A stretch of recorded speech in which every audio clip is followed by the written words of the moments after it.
Il y a des objets qui n'ont aucune valeur pour le monde et qui valent tout pour vous. Pas d'une façon abstraite, pas d'une façon poétique, d'une façon physique, concrète, irremplaçable. Une façon qui fait que quand vous ouvrez un tiroir et que cet objet n'est plus là, votre main reste suspendue dans le vide pendant quelques secondes, comme si elle n'arrivait pas à comprendre ce que vos yeux lui disent. C'est exactement ce qui m'est arrivé un mardi matin de mars, 4 jours après être rentré de l'hôpital.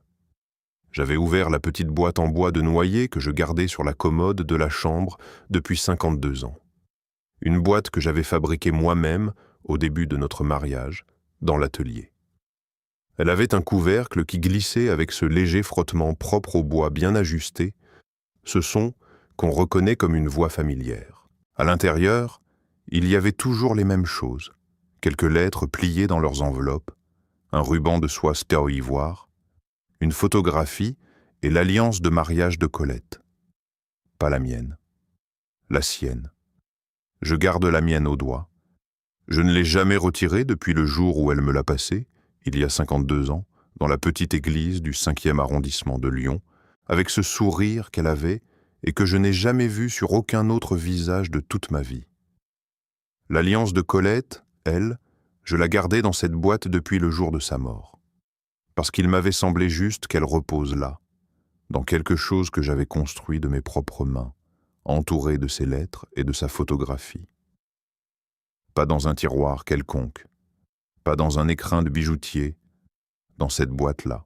La boîte de noyer que je lui avais montrée un soir de janvier 1972, avec la fierté maladroite d'un homme de 24 ans qui vient de réaliser quelque chose de bien pour la première fois. Ce mardi matin de mars, la boîte était là. Le couvercle glissait comme toujours. Les lettres étaient là. Le ruban était là. La photographie était là. L'alliance n'était plus là. Je suis resté debout devant la commode pendant un temps que je ne saurais pas mesurer. La main dans la boîte, à toucher les lettres, le ruban, le fond lisse du bois. Comme si mes doigts pouvaient trouver ce que mes yeux n'avaient pas vu. Rien. J'ai refermé la boîte. Je suis allé m'asseoir au bord du lit. Et j'ai commencé à réfléchir. Je dois vous parler de moi d'abord, parce que pour comprendre ce que cette histoire signifie, il faut savoir qui je suis. Je m'appelle Henri Delorme. J'ai 74 ans ce temps.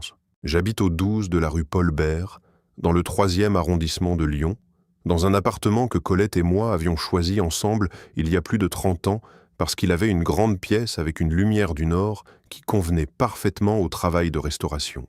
Les vieux meubles ont besoin d'une lumière sans chaleur directe pour qu'on voie les veines du bois, les craquelures des vernis anciens, les traces du temps qu'il faut respecter plutôt qu'effacer. J'ai passé 40 ans à restaurer des meubles historiques, pas n'importe lesquels, des pièces de musée, des commandes de collectionneurs, des éléments de patrimoine que des institutions lyonnaises confiaient à mon atelier parce qu'elles savaient que j'y mettrais le temps qu'il faudrait, et pas une heure de moins. Un buffet Renaissance prend parfois 6 mois de travail. Un secrétaire du XVIIIe siècle peut en prendre davantage si les marqueteries sont abîmées et que les essences de bois d'époque sont difficiles à trouver. Ce n'est pas un métier qu'on fait pour s'enrichir. C'est un métier qu'on fait parce qu'on croit que certaines choses méritent de durer. Colette comprenait ça parfaitement. Elle était professeure de lettres dans un lycée du 6e arrondissement et elle avait pour les mots le même rapport que j'avais pour le bois. Ce sentiment que derrière la surface, il y a quelque chose qui résiste au temps si on sait le traiter avec soin. On s'était reconnus là-dessus, au début. Sur cette conviction commune que les choses qui durent demandent de la patience. Elle est partie il y a 3 ans, au mois de novembre. Une insuffisance cardiaque, diagnostiquée tard, évoluée trop vite. Entre le premier signe inquiétant et la fin, il s'était passé moins de 2 mois.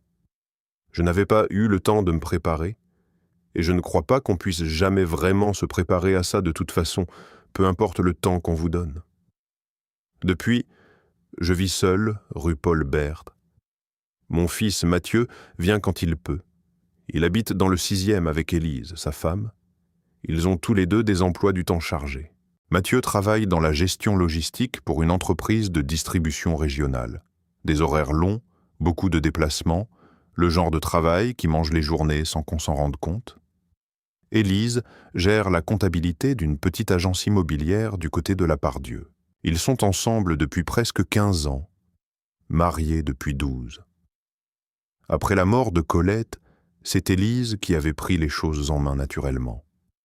Les démarches administratives, les rendez-vous médicaux, les petites courses que je n'avais plus l'habitude de faire seule, parce que Colette s'en était toujours occupée avec cette efficacité discrète qu'ont certaines femmes pour tenir une maison sans que l'autre s'en aperçoive vraiment. Je l'avais laissé faire, avec gratitude, sincèrement. Elle semblait trouver dans cette aide une façon d'exprimer quelque chose qu'elle n'aurait peut-être pas su dire autrement. Je n'avais aucune raison de me méfier, aucune raison dans le monde. L'hospitalisation avait eu lieu en février. Pas une urgence dramatique. Mon cardiologue, le docteur Vernet, avait voulu faire une série d'examens approfondis après une légère arythmie détectée lors d'un bilan de routine. 5 jours en observation au centre hospitalier de la Croix-Rousse, des électrocardiogrammes, une scintigraphie, des prises de sang quotidiennes. Le verdict avait été rassurant. Une arythmie bénigne, un traitement médicamenteux ajusté, du repos. C'est Élise qui m'avait accompagné le jour de l'admission. C'est elle qui était venue au CLU me chercher le jour de la sortie, avec sa voiture grise garée en double fil devant l'entrée principale. Elle m'avait aidé à monter les 2 étages jusqu'à l'appartement. L'immeuble n'a pas d'ascenseur, ce qui ne m'a jamais dérangé jusqu'à ces dernières années. Elle avait vérifié que le réfrigérateur était rempli, qu'il y avait les médicaments sur la table de nuit, que le chauffage fonctionnait. Elle était restée environ 1 heure. Avant de partir, elle m'avait demandé si j'avais besoin qu'elle passe le lendemain. J'avais dit non, que j'allais me reposer et que j'appellerais si j'avais besoin de quelque chose. Elle avait acquiescé, elle avait posé la main sur mon bras un bref instant, et elle était partie. 4 jours après, j'ouvrais la boîte en noyer et mes doigts cherchaient une alliance qui n'était plus là. J'ai attendu le déjeuner du jeudi pour en parler. Mathieu et Élise venaient manger chez moi environ 1 fois toutes les 2 semaines. Une bonne habitude qu'on avait installée après la mort de Colette pour que je ne reste pas seul trop longtemps. Ce jeudi-là, j'avais préparé un gratin de poireaux et un rôti de porc que j'avais mis au four le matin. La cuisine simple, celle qu'on fait sans effort parce qu'on la connaît depuis des décennies. J'avais attendu le café pour poser la question. Pas de façon accusatrice, pas avec une voix tendue, juste une question ordinaire, posée avec le ton de quelqu'un qui espère une réponse simple. Je ne retrouve plus l'alliance de Colette. Vous n'auriez pas remarqué quelque chose pendant que j'étais à l'hôpital. Mathieu avait froncé les sourcils. Cette façon qu'il a de froncer les sourcils quand quelque chose le préoccupe. Un geste qu'il tenait de sa mère. Comment ça, tu ne la retrouves plus? Elle n'est pas dans la boîte? Non. Tu as regardé partout? Oui. Il avait regardé Élise. Elle avait les 2 mains autour de sa tasse de café, et elle m'avait répondu avec une voix tranquille, une voix qui ne tremblait pas, une voix de quelqu'un qui dit quelque chose d'évident. Tu l'avais peut-être sur toi quand tu es entré à l'hôpital, Henri. Ces choses-là arrivent. On met ses affaires dans un sac, on oublie de noter ce qu'on a pris. Il faudrait appeler le service des objets te trouver de la Croix-Rousse, ils ont sûrement un registre. J'avais hoché la tête lentement. Oui, peut-être. Mathieu avait approuvé l'idée en ajoutant qu'il pouvait appeler lui-même si je voulais éviter d'attendre en ligne. J'avais dit que j'allais m'en occuper. Et on avait parlé d'autre chose. Mais quelque chose, quelque part dans ma poitrine, ne s'était pas apaisé avec cette explication. Pas parce qu'elle était impossible. Elle était parfaitement logique, mais parce que je savais, avec la certitude calme de quelqu'un qui connaît ses propres habitudes depuis des décennies, que je n'avais pas emporté cette alliance à l'hôpital. Elle était dans la boîte le matin de mon départ. Je l'avais vue. Je touche cette boîte presque tous les jours. Pas pour m'y attarder, juste un geste, juste un contact. Un doigt sur le bois. Une façon de dire bonjour à quelqu'un qui n'est plus là. Elle était dans la boîte le matin du 12 février. Et elle n'y était plus le mardi 19, 4 jours après mon retour. Ce soir-là, après que Mathieu et Élise furent de partis, j'avais appelé le service des objets se trouver de la Croix-Rousse, pas parce que j'espérais quelque chose, parce que je voulais confirmer ce que je savais déjà. Il n'y avait aucune alliance enregistrée dans leur archive pour la période de mon hospitalisation. J'avais raccroché le téléphone et je m'étais assis à la table de la cuisine. C'est là que je l'avais vu. Un petit rectangle de papier posé sur le coin de la table, partiellement glissé sous le set de table en tissu que Colette avait acheté dans un marché artisanal du vieux Lyon des années auparavant. Un papier que je n'avais pas remarqué pendant le déjeuner, ni pendant que je faisais la vaisselle après le départ de Mathieu et Élise. Je l'avais pris. C'était un reçu. Un petit reçu thermique, le genre qu'on imprime dans les commerces, avec une date, un montant et le nom d'un établissement en en-tête. Joaillerie ancienne Bonnefoy, Presqu'île, Lyon 2e, rachat d'or et bijoux anciens. La date était celle du vendredi 14 février, 3 jours après mon entrée à l'hôpital. Le montant indiqué correspondait à la vente d'une pièce décrite simplement comme « Alliance, or jaune, 18 carats, poids estimé, époque ancienne ». J'avais posé le reçu sur la table, et je l'avais regardé très longtemps dans le silence de la cuisine, avec la lumière de fin de soirée qui jaunissait les murs. Il avait disparu le lendemain matin. Je ne veux pas vous dire qu'il s'était volatilisé par magie. Quelqu'un l'avait pris. Je n'avais pas de clé supplémentaire à ma connaissance donnée à quiconque, sauf à Mathieu depuis longtemps pour les urgences, et à Élise depuis la mort de Colette pour m'aider à gérer les entrées et sorties de prestataires pendant les périodes où je me sentais moins bien. 2 jeux de clés en dehors du mien. J'avais pris le vieux cadre à spirale bleue, un carnet que j'utilisais depuis des années dans l'atelier pour noter les étapes des restaurations, les références des essences de bois, les fournisseurs, les dates de livraison, et j'avais ouvert une nouvelle page. J'avais écrit la date en haut, et en dessous, j'avais noté simplement « Alliance de Colette ». Boîte de noyer. Présente le 12 février au matin. Absente le 19 février au retour de la Croix-Rousse. Reçu joaillerie Bonnefoy daté du 14 février. Disparu le lendemain matin. J'avais refermé le carnet et je l'avais posé dans le tiroir du bas du bureau sous une liasse de vieilles factures de l'atelier. Pas parce que j'avais un plan, pas parce que je savais ce que j'allais faire, mais parce que 40 ans de restauration m'avaient appris une chose fondamentale. Quand on ne comprend pas ce qu'on a sous les mains, on commence par documenter. On note, on observe, on laisse le temps travailler. Et on ne tire pas de conclusion avant d'avoir toutes les pièces du meuble devant soi. Les jours suivants avaient dit leur propre texture. Une texture particulière que j'aurais eu du mal à décrire à quelqu'un qui ne l'a pas vécu. Ce sentiment d'habiter son quotidien normalement en surface, de faire son café, de lire son journal, de promener son regard sur la rue Paul-Bert depuis la fenêtre du salon, pendant qu'intérieurement, quelque chose continue de tourner, lentement, comme une roue dentée qu'on a mise en mouvement et qui ne s'arrête plus. J'avais rappelé la joaillerie Bonnefoy. Pas pour faire une scène, pas pour accuser qui que ce soit, juste pour avoir une information. Un homme d'un certain âge avait décroché. La voix d'un commerçant ancien, quelqu'un qui connaît son métier et ses clients. « Bonjour monsieur, je me permets de vous appeler au sujet d'une transaction effectuée dans votre établissement au mois de février. Il s'agit d'une alliance ancienne. Je suis le propriétaire initial de cet objet. » Un silence bref, professionnel. « Je comprends. Monsieur. Vous avez un numéro de reçu ?» J'avais récité le numéro de mémoire. Je l'avais noté dans le carnet bleu le soir même où j'avais trouvé le reçu, avant de le reposer sur la table. Cette transaction a bien eu lieu chez nous, monsieur.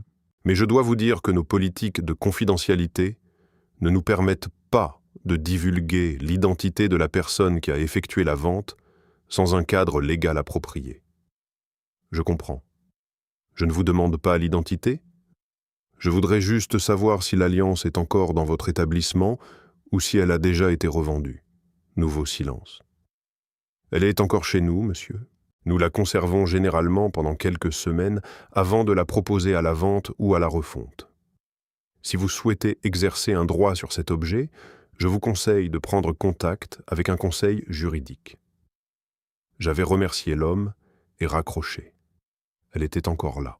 L'alliance de Colette était encore dans une vitrine de la presqu'île, à quelques kilomètres d'ici, dans ce quartier de Lyon où les façades couleur miel se reflètent dans le Rhône les soirs d'été.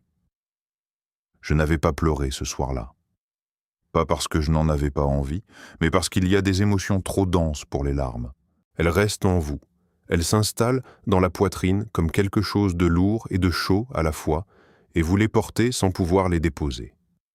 J'avais rouvert le carnet bleu. J'avais ajouté une ligne. Alliance toujours chez Bonnefoy. Non revendu. Possibilité d'exercer un recours légal. Contacter Me Aubert. Maître Aubert était le notaire que Colette et moi avions utilisé depuis des années pour nos affaires patrimoniales. Un homme rigoureux, discret, proche de la retraite maintenant mais encore actif. Je lui avais parlé une seule fois depuis la mort de Colette pour le règlement de la succession. Je savais qu'il me recevrait. Mais avant d'aller le voir, j'avais besoin de comprendre quelque chose.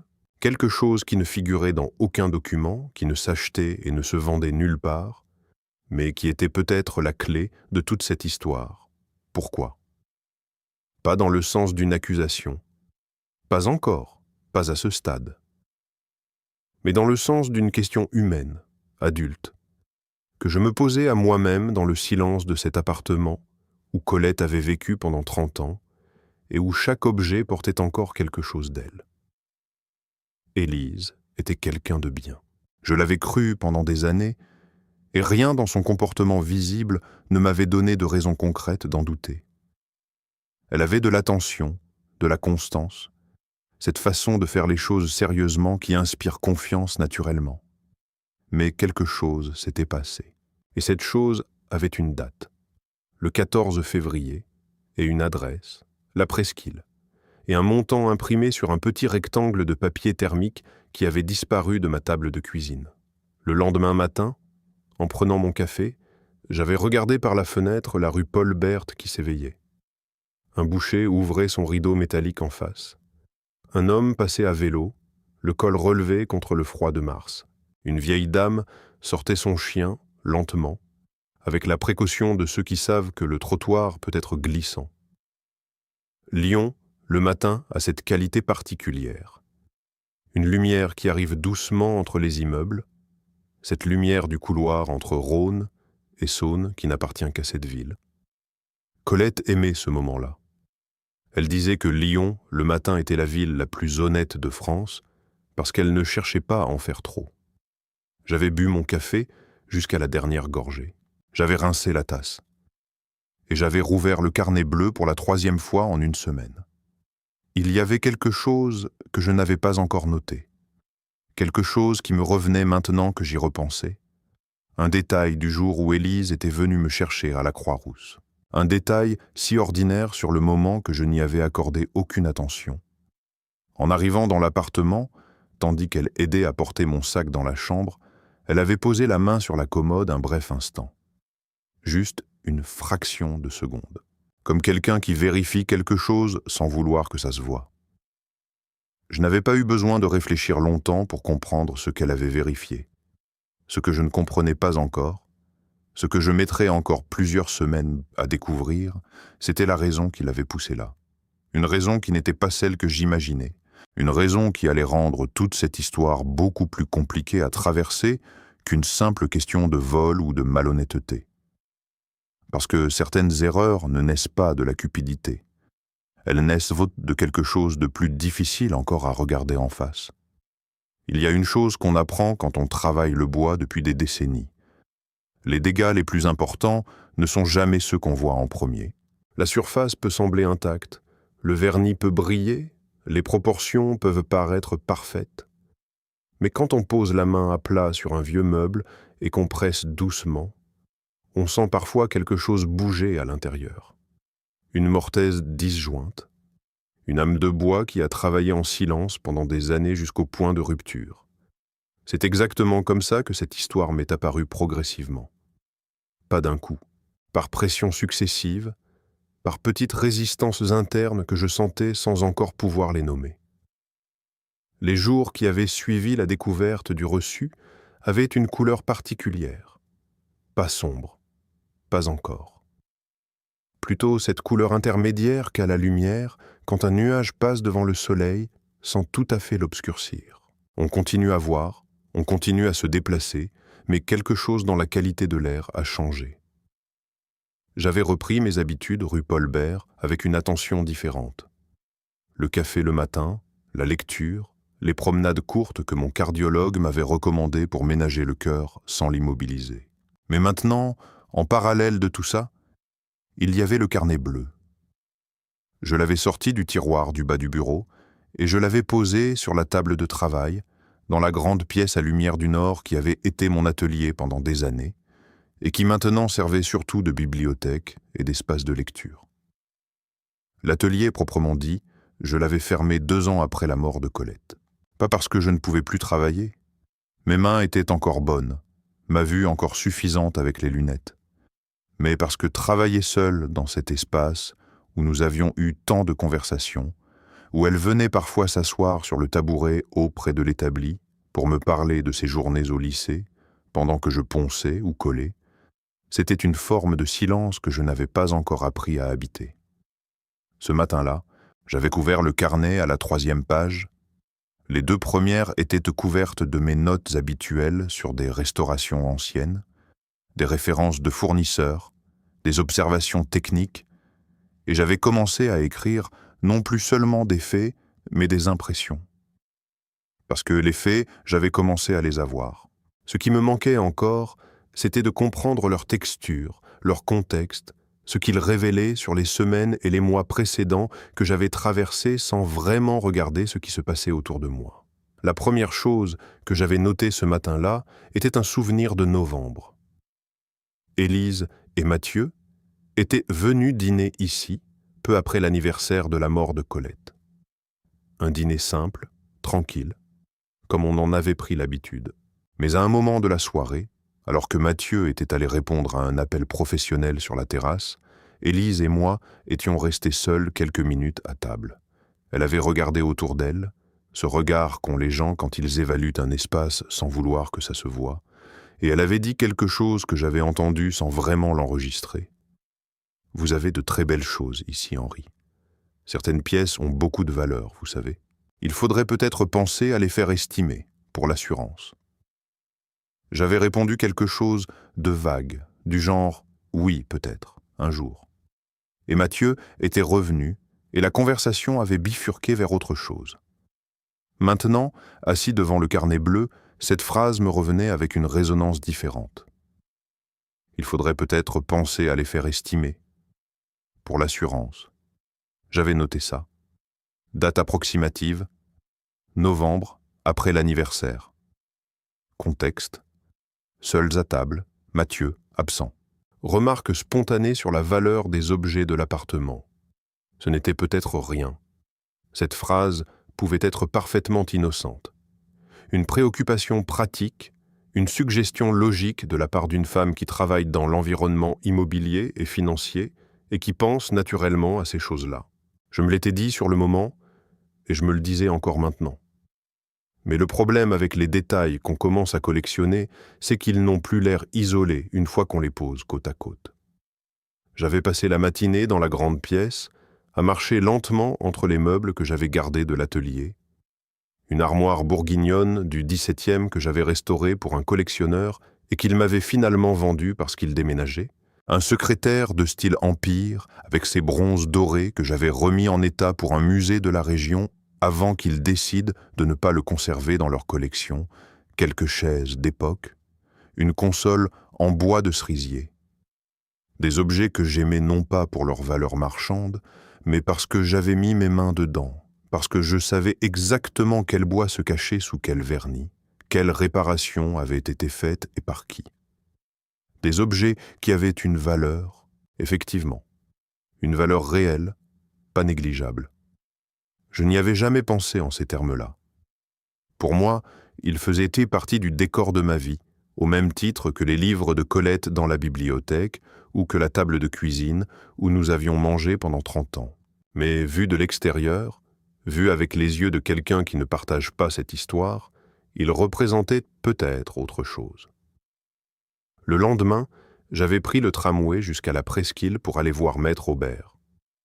Son cabinet était dans un immeuble haussmannien de la rue de la République, au premier étage, avec cette odeur de papier vieux et de bois ciré qu'ont les études notariales qui existent depuis longtemps. Sa secrétaire m'avait accueilli et fait patienter quelques minutes dans un couloir avec des chaises en velours bordeaux usées aux accoudoirs.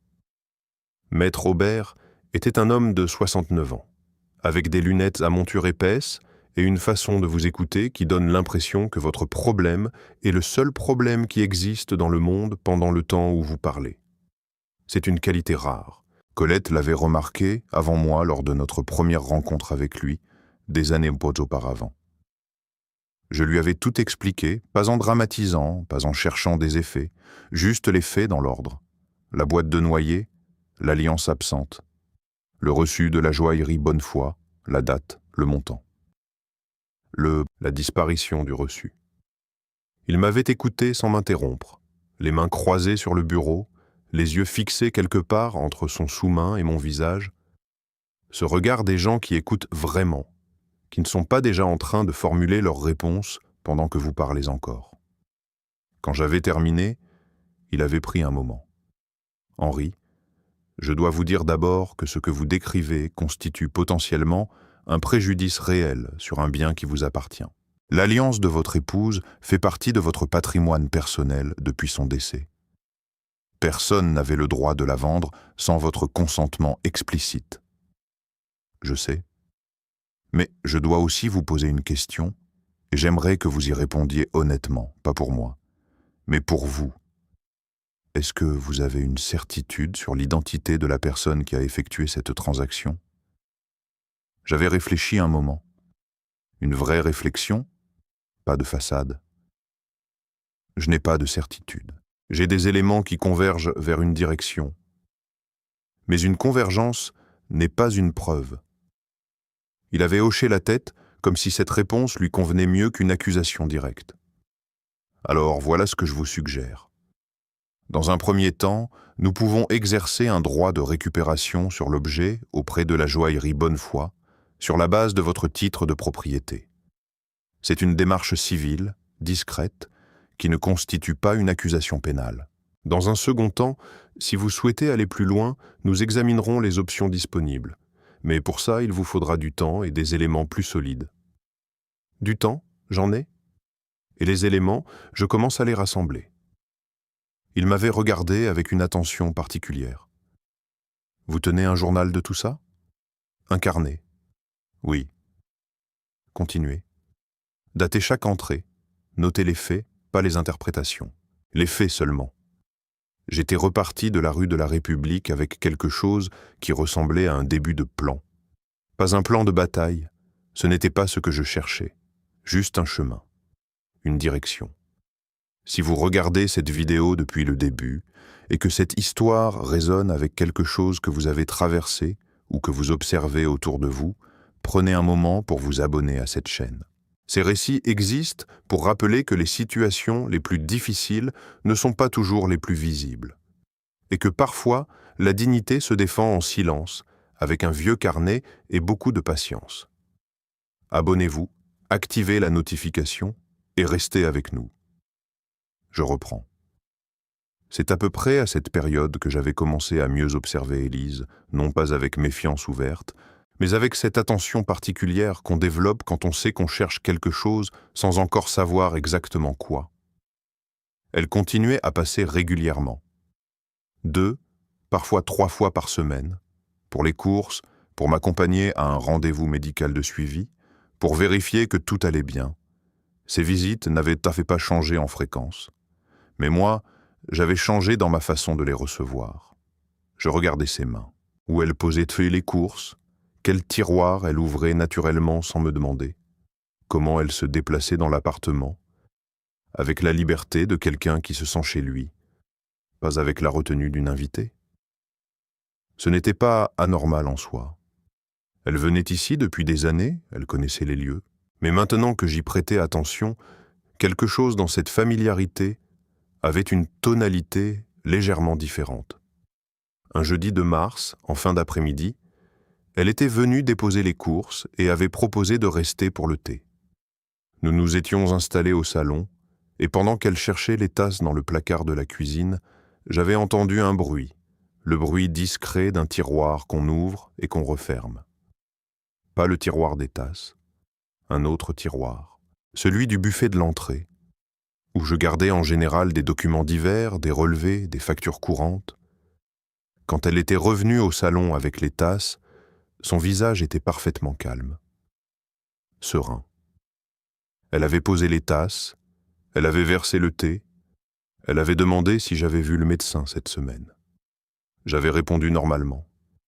Et ensuite, j'avais noté. Jeudi, fin mars. Bruit de tiroir dans l'entrée pendant qu'elle était seule en cuisine. Tiroir du buffet. Rien à signaler visuellement, mais à vérifier. Ce soir-là, j'avais ouvert le tiroir du buffet. Rien ne manquait, à première vue.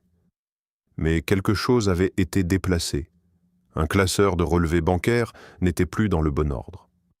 Pas de façon flagrante. Juste légèrement différent de la façon dont je le rangeais habituellement, la couverture tournée d'un angle qui n'était pas le mien. Quelqu'un avait consulté mes relevés. J'avais refermé le tiroir doucement, et j'étais allé m'asseoir dans le fauteuil du salon, face à la fenêtre, avec le bruit de la rue Paul Bert qui montait jusqu'à moi et le ciel de Lyon qui virait à l'orange derrière les toits. Ce n'était pas de la colère que je ressentais. C'était quelque chose de beaucoup plus complexe que ça, quelque chose que j'aurais eu du mal à nommer avec un seul mot. Une combinaison de tristesse, de lassitude et d'une sorte de compassion douloureuse pour moi-même, cette compassion qu'on éprouve quand on réalise qu'on a été naïf, pas par stupidité, mais par confiance, par amour, presque, dans le sens large du terme. J'avais fait confiance à Élise parce qu'elle était la femme de mon fils, parce qu'elle avait été là après la mort de Colette, parce qu'elle avait tenu des choses décidérées à ma place sans que je lui demande. Et parce que la confiance, quand elle est installée depuis longtemps, ne s'interroge plus elle-même. Elle fonctionne sur une sorte d'automatisme qui ressemble à de l'évidence. C'est peut-être là le piège le plus sournois. Pas la confiance mal placée en un inconnu, ça, on peut le comprendre et l'accepter.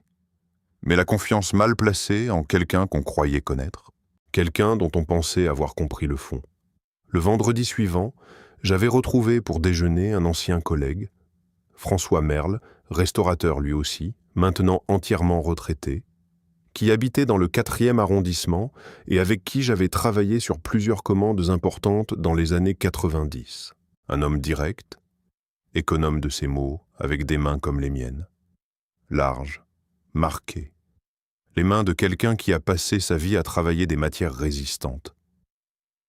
On s'était retrouvés dans une brasserie de la Croix-Rousse, la même depuis des années, avec ses nappes blanches et son menu ardoise et son patron qui vous reconnaît si vous venez assez souvent. On avait commandé un bœuf bourguignon et un pichet de Côte-du-Rhône, et on avait parlé de choses diverses pendant le repas, de la restauration, du marché de l'art ancien qui changeait, de la santé. Et puis je lui avais dit, comme je l'avais dit à maître Aubert, mais différemment, avec moins de précision factuelle et plus de poids émotionnel, parce que François était un ami, pas un conseil juridique. Il avait écouté sans m'interrompre. Quand j'avais terminé, il avait pris une gorgée de vin et il avait regardé son verre un moment. « Qu'est-ce qui t'a fait le plus mal, Henri ? L'alliance ou autre chose ?» C'était une bonne question, trop bonne pour être répondue rapidement. J'avais réfléchi. Ce qui m'a fait le plus mal, c'est de comprendre que quelqu'un regardait cet appartement et voyait des objets à valeur marchande là où je voyais ma vie. François avait hoché la tête sans rien dire. Puis, après un moment, « Et Mathieu, il sait quelque chose ?» « Je ne crois pas, enfin, je ne sais pas, c'est peut-être la question la plus difficile. » Parce que c'était vrai. Mathieu était le nœud de cette histoire que je n'arrivais pas encore à dénouer. S'il savait, c'était une chose. S'il ne savait pas, s'il était vraiment aussi absent émotionnellement qu'il le semblait, occupé par son travail, ses trajets, ses responsabilités, alors c'était une autre forme de problème. Pas de complicité, mais d'aveuglement. Et l'aveuglement, parfois, est une façon de choisir de ne pas voir ce qu'on ne veut pas avoir à gérer. Ce déjeuner avec François m'avait fait du bien. Pas parce qu'il avait résolu quoi que ce soit, il n'avait rien résolu. Mais parce qu'il avait donné aux choses que je portais seul depuis plusieurs semaines une existence dans le monde extérieur. On ne peut pas traverser certaines choses complètement seul, même quand on est du genre à ne pas beaucoup parler. C'est dans les jours qui avaient suivi ce déjeuner que j'avais commencé à mieux comprendre la situation financière d'Élise. Pas par investigation, pas de façon délibérée au sens d'une enquête, mais par un concours de circonstances qui m'avait donné accès à quelque chose qu'elle n'avait pas voulu partager. Mathieu m'avait appelé un soir pour me demander si j'avais des nouvelles d'une amie commune.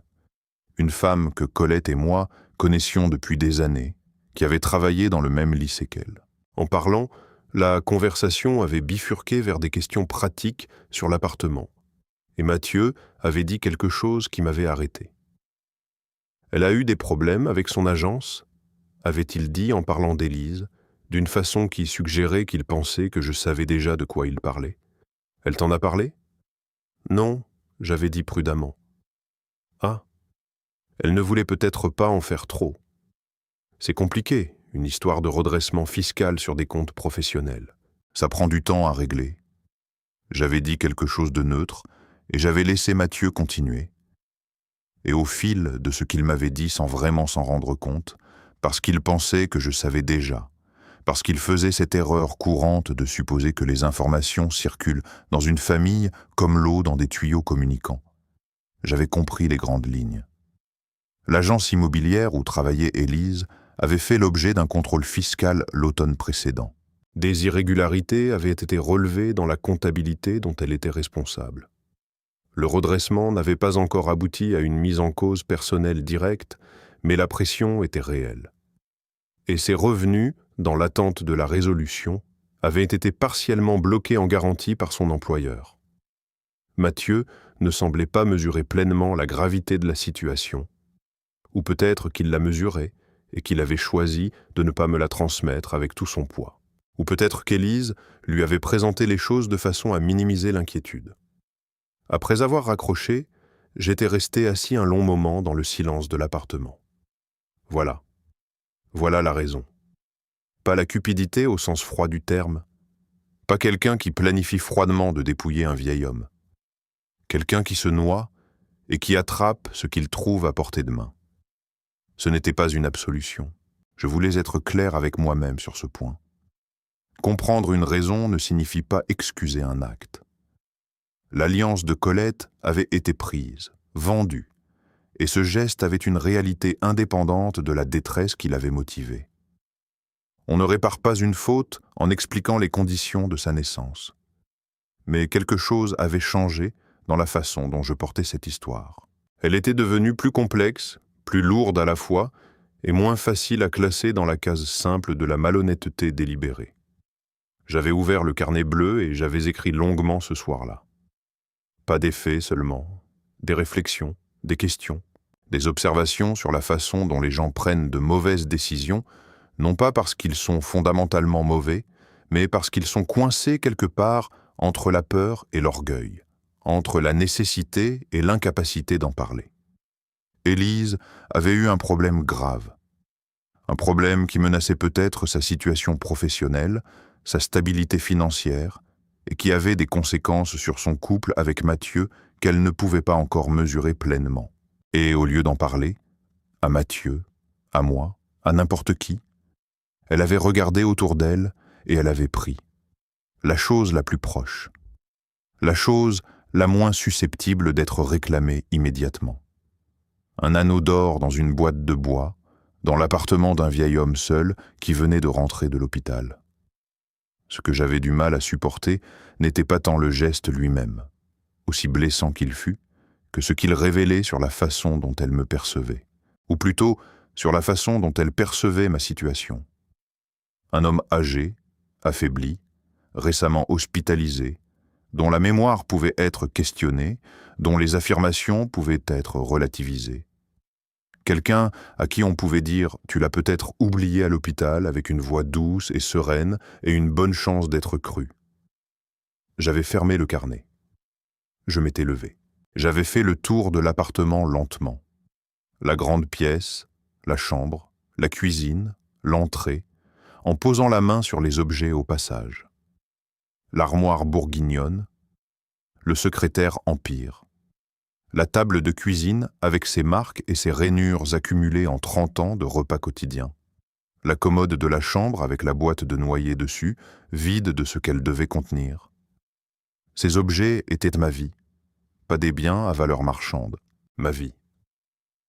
Et ce qui me traversait maintenant, ce n'était plus la tristesse du début, ni la stupeur du mardi matin devant la boîte ouverte. C'était quelque chose de plus ferme, de plus décidé. Pas la colère non plus, pas vraiment. Plutôt la conviction tranquille de quelqu'un qui sait ce qu'il a à faire et qui est prêt à le faire au bon moment, sans précipitation, sans éclat. Le carnet bleu avait maintenant 7 pages écrites. 7 pages de faits, d'observations, de dates et de réflexions. 7 pages qui n'étaient encore qu'un début. Ce que je ne savais pas encore, en refermant l'appartement ce soir-là, c'est que les pages les plus importantes n'étaient pas encore écrites, et que la prochaine entrée dans ce carnet allait arriver non pas de ma propre observation, mais d'une source que je n'aurais jamais imaginée dans cette histoire. Quelqu'un d'autre avait remarqué quelque chose, quelqu'un qui n'avait pas de raison apparente de me le dire, et qui allait pourtant venir frapper à ma porte un matin de début avril avec son chapeau à la main. Il y a des matins à Lyon où la lumière arrive par les fenêtres avec une douceur qui ressemble presque à une promesse. Pas les matins de plein été, trop francs, trop directs. Les matins d'avril, quand le ciel hésite encore entre le gris et le bleu, et que la lumière glisse entre les immeubles avec cette discrétion particulière qui appartient aux villes construites entre 2 fleuves. Ce matin-là, j'avais entendu frapper à 7h50. Pas un coup pressé, pas un coup hésitant. 3 coups réguliers, espacés, le genre de coup qu'on fait quand on a décidé de faire quelque chose et qu'on l'assume entièrement. J'avais posé ma tasse, j'avais traversé le couloir, j'avais ouvert la porte. C'était Madame Forestier, Jacqueline Forestier, 68 ans, habitait l'appartement du dessus depuis presque aussi longtemps que Colette et moi habitions le nôtre. Une femme petite, vive, avec des cheveux blancs coupés courts et des yeux qui voient d'enfant beaucoup plus de choses que la plupart des gens ne le supposent. Elle avait été pharmacienne pendant 35 ans dans le quartier, rue Moncey, et elle avait gardé de cette profession cette habitude de l'observation précise, de l'attention aux détails que les autres négligeant, et cette façon de parler clairement parce qu'elle avait passé des décennies à expliquer des choses importantes à des gens qui avaient besoin de les comprendre sans ambiguïté. Colette l'aimait beaucoup.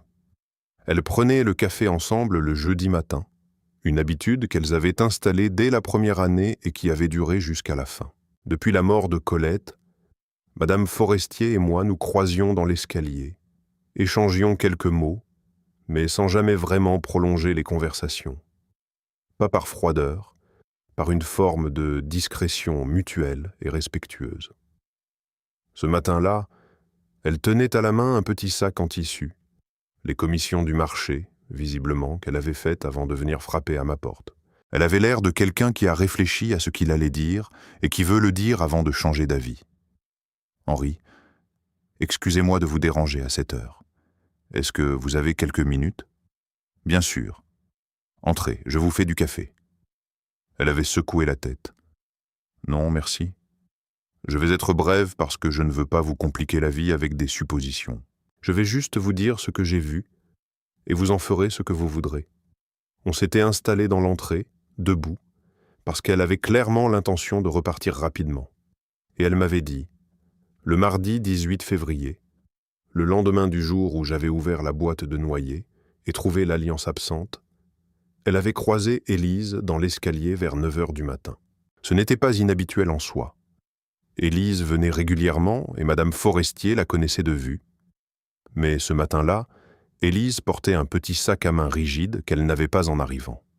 « Je l'ai vue entrer sans ce sac », avait dit Madame Forestier, avec la précision d'une femme qui fait attention. « Je l'ai vue ressortir avec, et elle était pressée.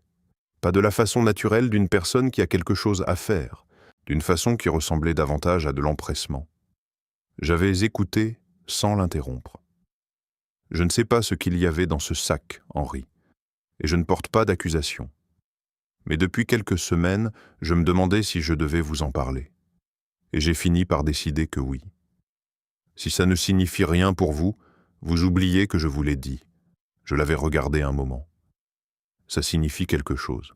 Merci, Jacqueline. » C'était la première fois que je l'appelais par son prénom. Elle avait eu un léger sourire, pas de satisfaction, juste ce sourire qu'on a quand on a fait ce qu'on devait faire. « Colette vous aurait dit la même chose », avait-elle ajouté avant de repartir, et peut-être encore plus vite que moi. Elle était repartie dans l'escalier, avec son sac de commission, ses talons claquant légèrement sur les marches en pierre, et j'étais resté dans l'encadrement de la porte un moment avant de rentrer. Colette vous aurait dit la même chose. Oui, elle l'aurait dit, avec cette directness qu'elle avait et que j'avais parfois trouvée déconcertante au début de notre mariage, avant de comprendre que c'était une forme de respect. Respecter quelqu'un, pour Colette, c'était lui dire la vérité telle qu'elle la voyait, même quand cette vérité était inconfortable. J'étais allé directement au carnet bleu. Mardi 18 février, 9 heures environ. Madame Forestier, voisine du dessus, a observé Élise quitter l'appartement avec un petit sac rigide qu'elle n'avait pas en arrivant. Comportement pressé inhabituel. Information reçue le 4 avril. J'avais posé le stylo et j'avais regardé ce que le carnet contenait maintenant. 9 pages écrites. Des dates, des observations, des faits notés avec la même méthode que j'utilisais pour les restaurations. Sans émotion dans la notation, sans interprétation prématurée, juste la description de ce qui avait été vu, dit, entendu. Ce carnet était en train de devenir quelque chose que je n'avais pas tout à fait prévu au départ. Il avait commencé comme un simple registre de faits. Il était en train de se transformer en quelque chose de plus dense, de plus personnel. Un document qui racontait non seulement ce qui s'était passé autour de moi, mais aussi ce qui se passait en moi pendant que les choses se déroulaient, les questions que je me posais, les moments où j'hésitais entre deux interprétations, les soirs où la tristesse prenait le dessus sur la détermination. Ce mélange-là, les faits et les émotions entrelacées, donnait au carnet une texture que je n'avais pas cherché à créer, mais qui m'apparaissait maintenant comme la chose la plus juste que j'aurais pu faire. Dans les jours qui suivirent la visite de Madame Forestier, j'avais eu 2 conversations importantes. La première avec Maître Aubert, à qui j'avais transmis l'information de la voisine en demandant s'il était possible de l'utiliser dans un cadre légal. Il m'avait confirmé que le témoignage d'un tiers qui avait observé les faits directement avait une valeur, surtout combiné aux autres éléments déjà rassemblés. La deuxième conversation avait été avec Mathieu. C'était lui qui avait appelé, un vendredi soir, pour prendre des nouvelles comme il le faisait régulièrement. Et pendant cette conversation, j'avais fait quelque chose que je n'avais pas encore fait. J'avais posé une question indirecte, formulée de façon à laisser de l'espace à sa réponse sans le mettre en position d'accusé. « Comment ça va, vous deux, en ce moment ?» j'avais demandé. Il y avait eu une légère pause. « Bien. Enfin, c'est chargé. Élise a des choses à gérer au travail, tu sais. Ça prend de l'énergie. Elle t'en parle ? Un peu. Elle n'aime pas trop. Tu la connais ? Elle préfère gérer ses affaires elle-même. » Oui, j'avais dit. Je la connais. Ce silence-là, dans la conversation avec mon fils, avait pesé plus lourd que beaucoup de mots. Mathieu ne savait pas tout ce que je savais, mais il savait quelque chose. Il savait qu'Élise traversait une période difficile et il avait choisi, consciemment ou non, une forme de distance confortable, ce recul qu'on prend quand on ne veut pas avoir à intervenir dans quelque chose qu'on pressent complexe. Ce n'était pas de la complicité, c'était de l'évitement. Et l'évitement, dans une famille, crée des espaces où des choses se passent sans témoin. J'avais raccroché ce soir-là avec une fatigue particulière. Pas physique. J'avais dormi correctement depuis le début de cette période, contrairement à ce qu'on pourrait penser. Une fatigue émotionnelle, la fatigue de voir les choses clairement et de comprendre qu'on ne peut pas tout résoudre d'un seul mouvement.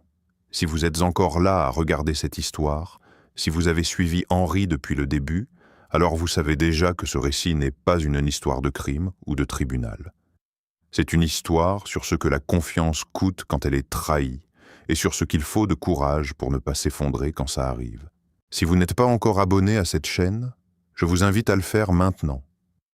Chaque semaine, une nouvelle histoire. Des histoires vraies dans ce qu'elles portent, des histoires d'hommes et de femmes ordinaires qui traversent des choses extraordinaires avec une dignité silencieuse. Abonnez-vous et activez la cloche pour ne rien manquer. Je reprends. Au cours du mois d'avril, j'avais eu plusieurs rendez-vous avec Maître Aubert pour affiner la stratégie. Il m'avait parlé d'une procédure de médiation patrimoniale. Une option moins formelle qu'un procès, plus rapide, et qui permettrait d'aborder les questions de patrimoine et de préjudice dans un cadre structuré sans nécessairement passer par une audience publique longue et coûteuse. La médiation ne s'applique que si les deux parties acceptent d'y participer, m'avait-il expliqué. Mais dans les cas où le lien familial est en jeu, c'est souvent la voix qui préserve le mieux ce qui peut encore l'être. Et si Élise refuse ? Alors nous passons à une procédure contentieuse, classique, avec les éléments que vous avez constitués. Mais laissez-moi d'abord essayer la voie de la médiation.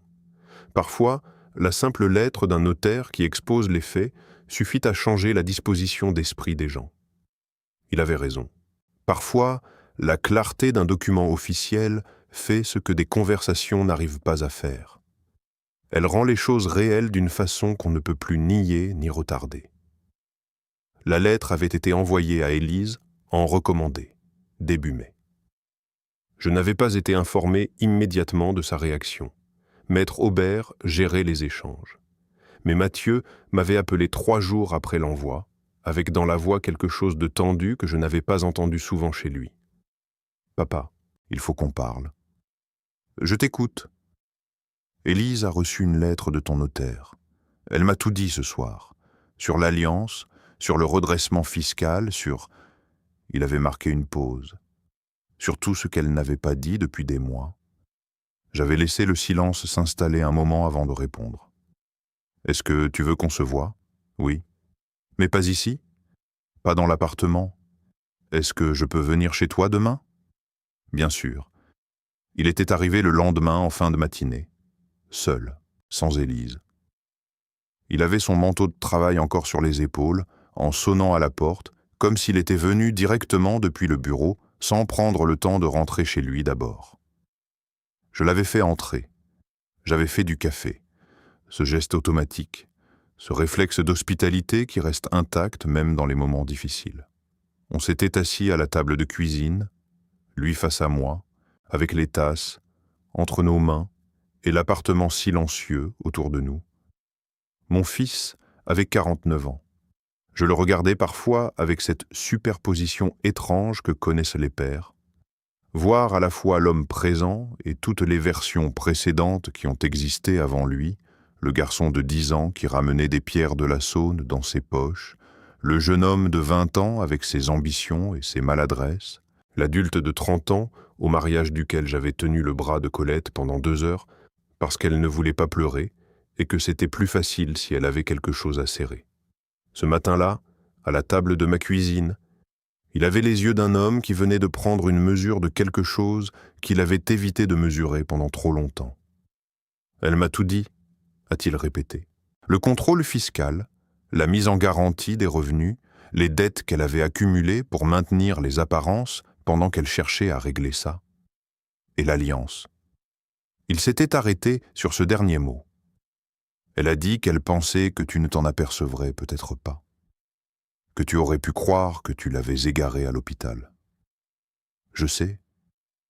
Elle me l'a dit elle-même, ce dimanche-là. Et tu n'as rien dit. Tu n'as pas réagi. Non. Il m'avait regardé avec quelque chose dans les yeux que j'avais mis un moment à identifier. Ce n'était pas de l'incompréhension.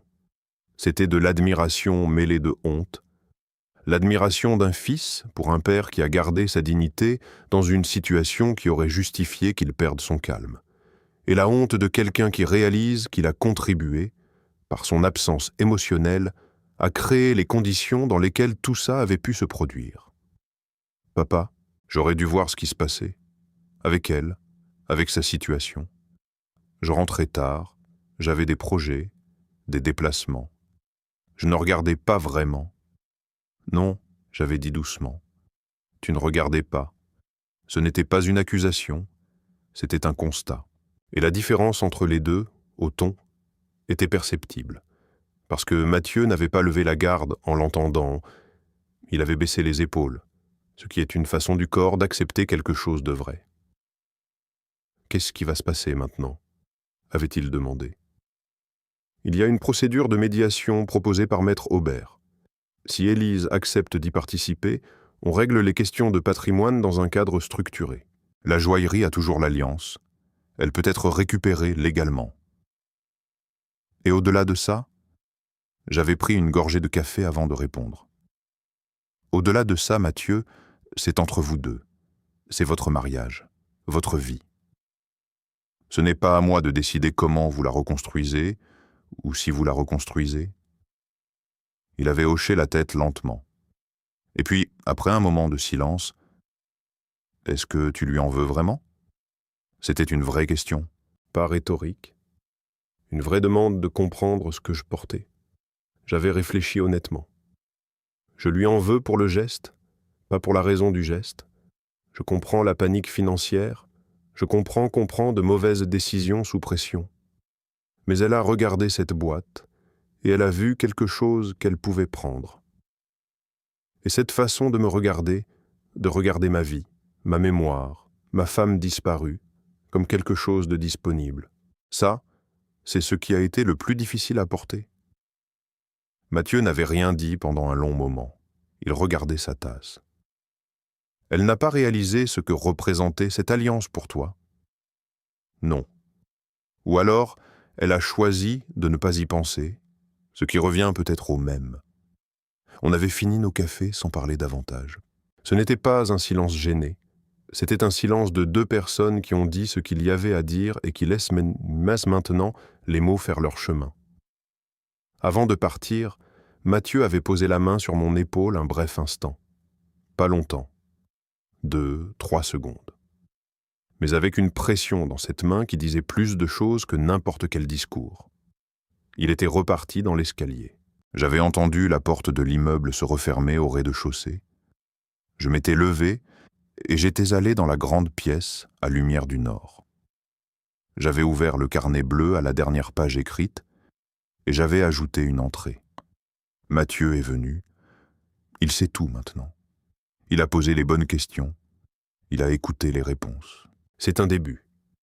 Et en dessous, j'avais écrit quelque chose que je n'avais encore jamais mis dans ce carnet.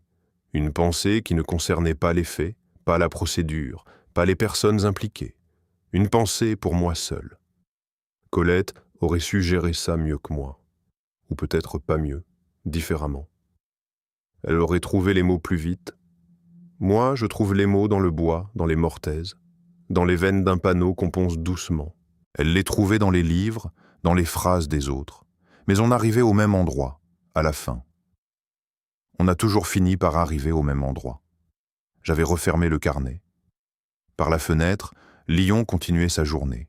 Les bruits de la rue Paul-Bert, une camionnette qui livrait quelque chose, deux femmes qui parlaient très fort depuis un balcon d'en face, un enfant qui courait sur le trottoir avec cet abandon total qu'ont les enfants pour la course, comme si courir était la chose la plus naturelle du monde et qu'il n'y avait aucune raison de s'arrêter. Maître Aubert m'avait rappelé en fin d'après-midi. Élise avait accepté la médiation. L'audience était fixée au 22 juin, dans les locaux du Palais de justice historique de Lyon, place Édouard Herriot. Un espace que je connaissais de vue, que j'avais longé des dizaines de fois au fil des années sans jamais avoir eu de raison d'y entrer. J'avais raccroché et j'avais regardé le calendrier accroché au mur de la cuisine. Un de ces calendriers simples, à grandes cases, que j'utilise depuis toujours pour noter les rendez-vous médicaux et les dates importantes. J'avais entouré le 22 juin avec un stylo bleu, et j'avais pensé à ce que maître Aubert m'avait dit lors de notre premier entretien, que je devais noter les faits, pas les interprétations, que le carnet était un document précieux. Ce que je ne savais pas encore, c'est que ce carnet allait jouer dans cette audience un rôle que personne n'avait anticipé. Pas maître Aubert lui-même, pas Élise, pas Mathieu. Parce que ce que les pages de ce carnet contenaient avait fini par dépasser très largement le cadre d'un registre de preuves. Et quand les gens présents dans cette salle du palais de justice allaient en entendre le contenu, ce qu'ils allaient ressentir n'aurait rien à voir avec ce qu'ils étaient venus chercher. Le 22 juin arriva comme arrivent les jours importants, sans fanfare, sans signe particulier dans le ciel, avec la même lumière ordinaire que les autres jours, et pourtant quelque chose dans l'air qui vous dit que ce qui va se passer aujourd'hui ne ressemblera pas à ce qui s'est passé avant. Je m'étais levé à 6 heures. J'avais fait mon café avec le même geste de toujours, 2 cuillerées rases, eau à 90 degrés. J'avais mangé une tartine debout devant la fenêtre, en regardant la rue Paul-Bert qui s'éveillait dans la lumière dorée du matin de juin. Lyon, en été, a cette qualité particulière. La chaleur arrive tôt mais doucement, sans agressivité, et les façades des immeubles anciens la reçoivent avec cette dignité tranquille des bâtiments qui ont traversé beaucoup de choses et ne s'étonnent plus de rien. J'avais pris le carnet bleu sur le bureau et je l'avais tenu un moment dans les mains avant de le glisser dans la sacoche en cuir que j'utilisais depuis des années pour transporter mes documents importants. Une sacoche que j'avais achetée dans une maroquinerie du Vieux Lyon, il y avait peut-être 25 ans. Une sacoche solide, bien cousue, avec cette patine du cuir qui vieillit correctement parce qu'il a été bien travaillé au départ. Maître Aubert m'avait demandé d'apporter le carnet. Il ne m'avait pas dit exactement ce qu'il comptait en faire, juste qu'il pensait que sa présence dans la pièce pourrait être utile, selon comment les choses se déroulaient. Je lui faisais confiance. Depuis le premier entretien, rue de la République, il m'avait donné toutes les raisons de lui faire confiance. Je suis arrivé, place Édouard Herriot, à 9h moins 10. Le palais de justice historique de Lyon est un bâtiment qui impose le respect sans chercher à intimider. Une architecture classique, des colonnes, des proportions mesurées qui parlent d'une idée de la justice construite sur la durée plutôt que sur les faits immédiats. J'avais longé ce bâtiment des centaines de fois dans ma ville lyonnaise sans jamais y être entré. Il y a des lieux comme ça dans une ville qu'on habite depuis longtemps. Des lieux qu'on connaît de l'extérieur, dont on comprend la fonction, mais auxquels on n'a jamais eu de raison personnelle de participer. Ce jour-là, j'en avais une. Maître Aubert m'attendait dans le hall, avec son cartable et ses lunettes à monture épaisse, et cette façon qu'il avait de vous accueillir qui donnait l'impression que tout était sous contrôle, sans jamais avoir besoin de le dire explicitement. « Vous avez bien dormi ?» avait-il demandé en me serrant la main. « Correctement. »« Bien. La salle de médiation est au premier étage, ils sont déjà là. Il, Élise et son avocat, un jeune homme que je ne connaissais pas, me Carbonel, spécialisé en droit de la famille, et Mathieu, qui avait demandé à être présent, non pas en tant que partie, mais en tant que membre de la famille, souhaitant observer la procédure. Maître Aubert avait accepté cette présence, et le médiateur également. On avait monté l'escalier ensemble, Maître Aubert et moi, avec nos pas qui résonnaient légèrement sur les marches en pierre. Il y avait dans ce bâtiment une acoustique particulière. Les sons portaient différemment, avec une réverbération légère qui donnait à chaque mouvement une présence légèrement amplifiée, comme si les murs eux-mêmes enregistraient ce qui se passait entre eux. La salle de médiation était une pièce sobre, fonctionnelle. Une grande table ovale, des chaises en bois, des fenêtres qui donnaient sur une cour intérieure plantée de 2 platanes. Une lumière filtrée, apaisante, sans être artificielle. Rien sur les murs, sauf une horloge ronde et un panneau avec le règlement de la médiation en lettres sobres. Élise était assise du côté gauche de la table, avec son avocat à sa droite. Elle portait une veste grise, ses cheveux tirés en arrière, l'air de quelqu'un qui a décidé de se tenir correctement dans une situation difficile et qui s'y tient à la force de sa volonté. Son visage était calme. Pas de la façon dont il l'était dans mon salon ce dimanche-là, avec cette sérénité tranquille de quelqu'un qui pense avoir le dessus. Un calme différent. Le calme de quelqu'un qui sait qu'il a tort et qui a décidé d'être présent quand même. Mathieu était assis légèrement en retrait, à l'extrémité de la table, dans une chaise qui n'appartenait à aucun des deux camps. Il avait les mains posées à plat sur la table, les yeux sur la surface en bois. Quand j'étais entré, il avait levé la tête et il m'avait regardé. Juste un regard, sans sourire, sans signe particulier. Juste la façon de regarder quelqu'un qu'on connaît depuis toujours et à qui on n'a plus rien à jouer. Le médiateur était un homme d'environ 60 ans, avec des cheveux gris et une façon de prendre place qui indiquait immédiatement qu'il avait l'habitude de ces situations. Pas de l'ennui, pas de la routine, mais cette compétence tranquille de quelqu'un qui a facilité beaucoup de conversations difficiles et qui sait qu'aucune ne ressemble vraiment à une autre. Il s'appelait Maître Delanoüy.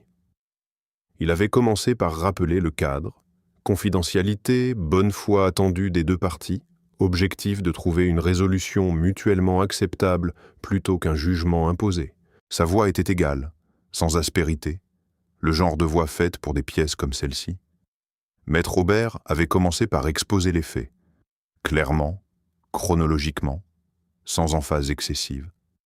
L'hospitalisation de février, l'alliance absente à mon retour, le reçu de la joaillerie Bonnefoy daté du 14 février, la disparition du reçu, le témoignage de Madame Forestier, la confirmation de la joaillerie que l'objet n'avait pas été revendu, le relevé bancaire d'Élise montrant un dépôt correspondant au montant de la vente le 15 février.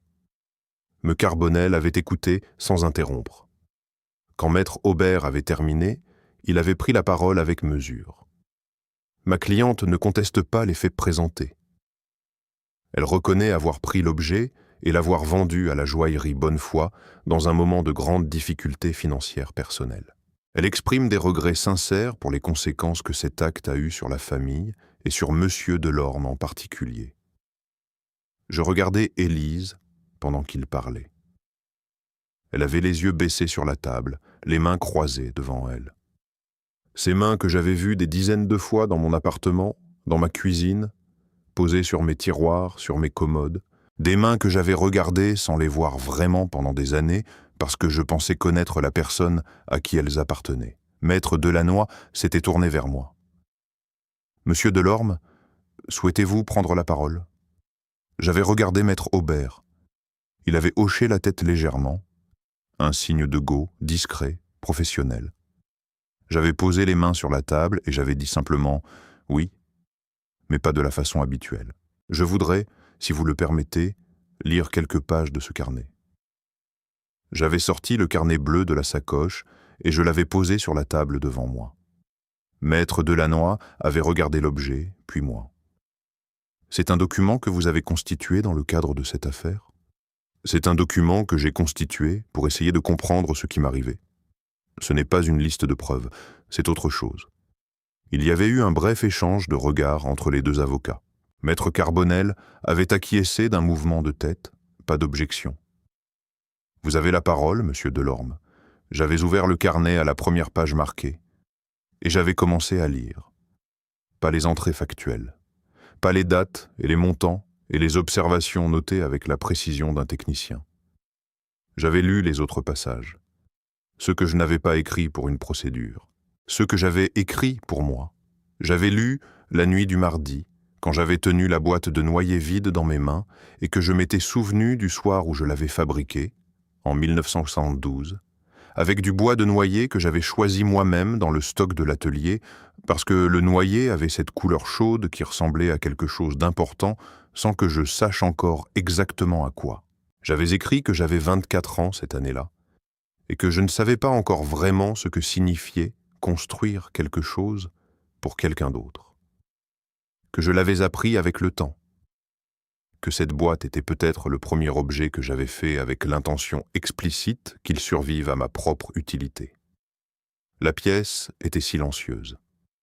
J'avais lu la page sur Colette, la page que j'avais écrite un soir d'avril, après la promenade dans le quartier, quand je m'étais souvenu de ce qu'elle m'avait dit un jour en regardant l'une de mes restaurations terminées, une commode Louis XV dont j'avais refait les bronzes et consolidé la structure intérieure pendant 3 mois. Elle m'avait dit « Tu as rendu la mémoire de ce meuble à ceux qui ne l'ont jamais connu. » J'avais mis du temps à comprendre ce qu'elle voulait dire. Et dans le carnet, j'avais écrit que l'alliance dans la boîte de noyer, c'était peut-être la même chose. Pas un bijou. La mémoire rendue à ceux qui n'avaient pas vécu ce qu'elle représentait. Élise avait levé les yeux. Je n'avais pas cherché à croiser son regard. Je lisais. J'avais lu la page sur Mathieu. La page courte, honnête, où j'avais écrit que mon fils n'était pas coupable de ce qu'Élise avait fait, mais qu'il était absent d'une façon qui avait créé un espace. Que cet espace n'était pas une excuse, mais que c'était une réalité. Que les familles ont des absences qui ne se voient pas de l'extérieur et qui font pourtant beaucoup de dégâts à l'intérieur. Que je lui en avais voulu d'abord. Que je lui en voulais moins maintenant. Que certaines choses s'apprennent trop tard pour qu'elles changent le passé, mais assez tôt pour qu'elles changent ce qui vient. J'avais entendu Mathieu bouger légèrement sur sa chaise. J'avais lu la page la plus longue, celle du jeudi soir de mars, quand j'avais compris la situation financière d'Élise et que j'avais passé 1 heure à marcher dans l'appartement en touchant les meubles. J'avais écrit dans cette page quelque chose que je n'aurais probablement pas dit à voix haute dans d'autres circonstances. J'avais écrit que comprendre la détresse de quelqu'un ne supprime pas la douleur que ses actes vous ont causée. Que ces 2 choses coexistent sans s'annuler. Que c'était peut-être ça le plus difficile, pas de choisir entre pardonner et ne pas pardonner, mais d'accepter que les 2 soient vrais en même temps. La douleur et la compréhension. Le tort et la raison humaine derrière le tort. J'avais fermé le carnet. La salle était si silencieuse qu'on entendait le bruit léger des platanes dans la cour, le froissement de leurs feuilles, sous un souffle de vent qui passait par la fenêtre entr'ouverte. Maître Delannoy avait gardé les yeux sur moi pendant quelques secondes après que j'avais fini. Puis il avait regardé la table, puis la fenêtre. Ce n'était pas l'attitude d'un médiateur en train de calculer sa prochaine question. C'était l'attitude d'un homme qui vient d'entendre quelque chose et qui lui donne le temps d'exister dans la pièce avant de reprendre le cours des choses. C'est Élise qui avait parlé en premier, pas son avocat, elle. Elle avait dit mon prénom d'une façon que je ne lui avais pas entendue avant. Pas Henri avec la légèreté de la belle-fille qui entre dans une cuisine et pose les courses, mais Henri avec le poids de quelqu'un qui commence à comprendre ce qu'elle a touché. Henri, le carnet que vous venez de lire, je ne savais pas que vous écriviez des choses comme ça. Non, vous ne saviez pas. Quand j'ai pris l'alliance, j'avais dit à moi-même que c'était... Elle avait cherché ces mots. Que c'était juste un objet, que vous ne l'utilisiez plus, que ça ne changerait rien. Je sais ce que vous vous êtes dit. J'avais tort. Ce n'était pas une plaidoirie. Ce n'était pas une tentative de réduire les conséquences légales de ses actes. C'était quelqu'un qui venait d'entendre la description de ce qu'elle avait réellement pris et qui comprenait maintenant la différence entre un objet et ce qu'un objet contient. Elle avait regardé ses mains un moment. La pression financière que j'avais, je ne l'avais pas dite à Mathieu parce que j'avais honte. Et j'avais honte parce que c'était ma faute, le redressement fiscal. Une erreur que j'avais faite et que j'avais essayé de régler seul pour que personne ne sache. Et plus j'essayais de régler ça seul, plus ça empirait. Et à un moment, elle s'était arrêtée. À un moment, j'ai regardé autour de moi et j'ai fait quelque chose de terrible. Maître Carbonel avait posé la main brièvement sur la table devant elle, un geste discret qui signifiait ralenti, ne te mets pas davantage en difficulté. Mais elle avait continué quand même. Je n'avais pas mesuré ce que cette alliance représentait, ou je ne voulais pas le mesurer. C'est peut-être pire. J'avais regardé cette femme de 47 ans, assise en face de moi, avec sa veste grise et ses mains jointes, et ses mots qui sortaient difficilement mais honnêtement. et j'avais pensé à ce que j'avais écrit dans le carnet sur la coexistence de la douleur et de la compréhension. Les deux étaient là, en même temps, sans s'annuler. L'alliance peut être récupérée, avait dit Maître Aubert en reprenant la parole professionnellement. La joaillerie Bonnefoy a confirmé sa disponibilité dans le cadre d'une restitution légale. Il suffit de signer les documents appropriés aujourd'hui. Me Carbonel avait acquiescé. Les documents avaient été produits, les signatures avaient été apposées. Et puis, Maître Delannoy avait demandé si les parties souhaitaient aborder d'autres points avant de clôturer la session. J'avais dit oui. Tout le monde avait attendu. Je voudrais dire quelque chose à Mathieu. Mon fils avait levé la tête depuis sa chaise en retrait. Il me regardait avec cet air qu'il avait eu enfant quand il savait que quelque chose d'important allait être dit et qu'il ne savait pas encore si c'était bon ou mauvais. Tu n'es pas responsable de ce qu'Élise a fait, mais tu es responsable de cette distance que tu as mise entre nous ces dernières années. Pas de façon dramatique, petit à petit, à cause du travail, des habitudes, de cette façon qu'on a de penser que les gens proches peuvent attendre parce qu'ils seront toujours là. Il n'avait rien dit, mais ses épaules avaient débougé légèrement, ce mouvement imperceptible qui signifie qu'un mot a touché quelque chose de réel. Je ne dis pas ça pour te faire du mal, je le dis parce que tu as 49 ans et que tu as encore le temps de faire différemment. Et parce que cette conversation, je ne l'aurais jamais eue avec toi si tout ça n'était pas arrivé. Alors à défaut d'autre chose, cette histoire nous aura donné ça. La session de médiation s'était terminée vers midi. Les documents signés, les dispositions établies, les prochaines étapes définies par Maître Aubert pour la restitution formelle de l'alliance. En sortant dans l'escalier, Mathieu m'avait rattrapé. « Papa, je m'étais arrêté. Ce que tu as dit dans la salle, sur la distance, tu avais raison. Je sais. Je ne sais pas encore comment faire différemment, mais je veux essayer. C'est suffisant pour commencer, j'avais dit. On avait descendu les marches côte à côte, avec nos pas qui résonnaient sur la pierre dans le silence de l'escalier, et on était sortis ensemble sur la place Édouard Herriot dans la lumière de juin. Lyon, à midi en été, est une ville qui semble vouloir vous arrêter. Cette chaleur douce, cette lumière qui inonde les façades et fait briller le Rhône qu'on aperçoit au fond des rues. On avait marché quelques minutes sans rien dire, Mathieu et moi, sur le bord de la Saône, avec les péniches amarrées et les terrasses de restaurants qui commençaient à se remplir. Et puis Mathieu avait dit qu'il avait faim, et est-ce que je voulais manger quelque chose avec lui, juste nous deux? Et j'avais dit oui. On avait trouvé une petite brasserie dans une rue étroite du 5e, avec des tables sur le trottoir à l'ombre d'un store rayé. On avait commandé des quenelles, ce plat lyonnais que j'aimais depuis toujours, que Colette faisait elle-même certains dimanches avec cette précision qu'elle mettait dans les choses qui méritaient qu'on les fasse bien. On avait bu un verre de vin blanc, on avait parlé de choses simples, de son travail, d'un quartier de Lyon qui changeait, d'un film qu'il avait vu la semaine précédente. Il n'était pas question d'Élise, ce déjeuner-là. Il n'était pas question de ce qui allait se passer entre eux, de ce qu'ils allaient être décidés, de la façon dont leur vie commune allait se réorganiser après tout ça. Ces questions-là les appartiendraient, pas à moi. Ce déjeuner-là était juste un père et son fils qui mangèrent des quenelles à l'ombre d'un store rayé, dans le 5e arrondissement de Lyon, par une journée de juin qui sentait le tilleul et la pierre chaude. C'était assez, c'était même beaucoup. L'Alliance est revenue chez moi 3 semaines après, accompagnée d'un courrier officiel de la joaillerie Bonnefoy et d'un reçu de restitution signé par Maître Aubert. Je l'avais tenue dans ma paume un long moment avant de la remettre dans la boîte de noyer. Elle était intacte. L'or a cette propriété. Il ne vieillit pas vraiment, il ne se ternit pas, il garde la forme qu'on lui a donnée.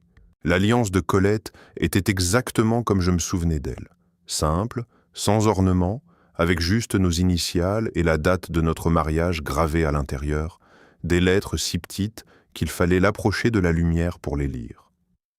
J'avais approché l'alliance de la lumière de la fenêtre. H et C, 14 juin 1971, 53 ans. Depuis ce 14 juin 1971, dans la petite église du 5e arrondissement, jusqu'à ce matin de juillet où je tenais cet anneau dans la lumière du nord de mon appartement de la rue Paul Bert. J'avais remis l'alliance dans la boîte. J'avais refermé le couvercle avec ce léger frottement de bois bien ajusté que je connaissais depuis des décennies. Et j'avais posé la boîte sur la commode, à sa place habituelle, avec la photographie de Colette appuyée contre le mur derrière elle. J'avais dit quelque chose à voix basse. Pas à Dieu, pas à un quelconque interlocuteur abstrait, à elle, à Colette. Une phrase courte, dite dans la chambre silencieuse, avec la lumière du matin, qui entrait par la fenêtre, et les bruits familiers de la rue Paul Bert en dessous. Je t'ai rapporté ta bague. Et puis je suis allé faire du café. Ce que j'avais compris pendant ces mois, depuis le mardi matin devant la boîte vide, jusqu'à ce déjeuner avec Mathieu sous le store rayé, c'est une chose que les meubles anciens m'avaient enseignée depuis longtemps sans que je fasse le lien. La valeur d'un objet n'est pas dans sa matière. Elle est dans ce qu'il a traversé avec vous. Un buffet Renaissance vaut moins par l'essence de son bois que par les mains qui l'ont construit, les pièces où il a vécu, les gens qui l'ont touché pendant des siècles. Quand on restaure un meuble, on ne restaure pas une surface. On restaure une continuité. Le lien entre ce qui a été et ce qui continue d'exister. L'alliance de Colette valait quelques grammes d'or jaune, 18 carats sur le marché des métaux précieux. Elle valait 52 ans de vie commune, de matins partagés, de disputes et de réconciliations, de repas quotidiens à la table de cuisine, de silences confortables et de conversations qui duraient longtemps, de cette façon qu'elle avait de rire d'une chose que personne d'autre n'aurait trouvé drôle, de sa main dans la mienne les derniers jours à l'hôpital. Elle valait tout ça, et ce tout ça n'avait pas de prix sur le marché de personne. Ce que le tribunal ne pouvait pas réparer, ce que les documents signés et les restitutions légales ne pouvaient pas effacer, c'était le moment où j'avais compris que quelqu'un avait regardé cet objet et n'avait vu que sa valeur marchande. Ce moment-là avait existé. Il existerait toujours, quelque part dans le passé, immuable comme tous les moments passés. Mais ce qu'il m'avait donné en retour, le carnet bleu, la conversation avec Mathieu, le déjeuner sous le store rayé, les pages écrites la nuit quand je ne dormais pas, tout ça existait aussi. Et peut-être que certaines choses douloureuses nous donnent en échange des choses qu'on n'aurait pas trouvées autrement. Pas toujours, pas à coup sûr. Mais parfois. J'avais 74 mentions. J'habitais seul, rue Paul Bert, dans un appartement plein de meubles anciens et de livres de Colette et d'une boîte en noyer sur une commode. Je descendais chercher mon pain le matin à la boulangerie du coin. Je prenais le tramway pour aller voir Maître Aubert ou François Merle ou les platanes du parc de la Tête d'Or. Du Séquillon. Je montais l'escalier de mon immeuble sans ascenseur, avec un peu plus de peine qu'avant, mais sans me plaindre, parce que les jambes qui montent les escaliers sont des jambes qui fonctionnent encore. Et de temps en temps, Mathieu venait déjeuner. Seul. Maintenant. Lui et Élise avaient traversé des mois difficiles, et je ne savais pas encore comment leur histoire allait s'écrire. Ce n'était pas à moi de le savoir. C'était à eux. Mais mon fils venait déjeuner, et on mangeait ensemble à la table de cuisine où Colette et moi avions mangé pendant 30 ans. Et on parlait, vraiment, pas de façon creuse, de choses qui comptaient, de choses qu'on n'aurait peut-être jamais dites si tout ça n'était pas arrivé. C'est peut-être ça que j'aurais voulu vous dire depuis le début. Pas l'histoire de l'alliance, pas juste ça, mais l'idée que certaines pertes nous ramènent à l'essentiel d'une façon que rien d'autre n'aurait pu faire. Que la dignité ne se défend pas en criant, mais en restant là, debout, avec un vieux carnet bleu et la patience de laisser les choses prendre leur forme. Et que parfois, le plus grand bien qu'on peut faire à quelqu'un qui nous a blessés n'est pas de lui pardonner tout de suite, ni de lui garder rancune pour toujours, mais de lui lire, dans une pièce silencieuse du palais de justice, les pages qu'on a écrites la nuit quand on essayait de comprendre ce que l'amour coûte et ce qu'il vaut. Si cette histoire vous a touché, si quelque chose dans le récit d'Henri a résonné avec quelque chose que vous avez vécu ou que vous observez dans votre propre famille, je vous invite à laisser un commentaire avec le mot « alliance ». Pas parce que c'est un bijou, parce que c'est tout ce que ce mot contient au-delà du métal. Le temps, la confiance, les choses qu'on garde non pas parce qu'elles valent quelque chose, mais parce qu'elles sont irremplaçables. Et si vous n'êtes pas encore abonné à cette chaîne, c'est le moment. Ces histoires existent parce que certaines vies méritent d'être racontées avec soin, avec lenteur, avec le respect qu'on doit aux choses qui ont traversé le temps. Abonnez-vous, activez la cloche et revenez la semaine prochaine. Il y aura une nouvelle histoire, une autre vie, un autre homme ou une autre femme qui a traversé quelque chose de difficile avec une dignité silencieuse que le monde n'a pas toujours su voir. Merci d'avoir été là jusqu'à la fin. Ça, vraiment, ça compte.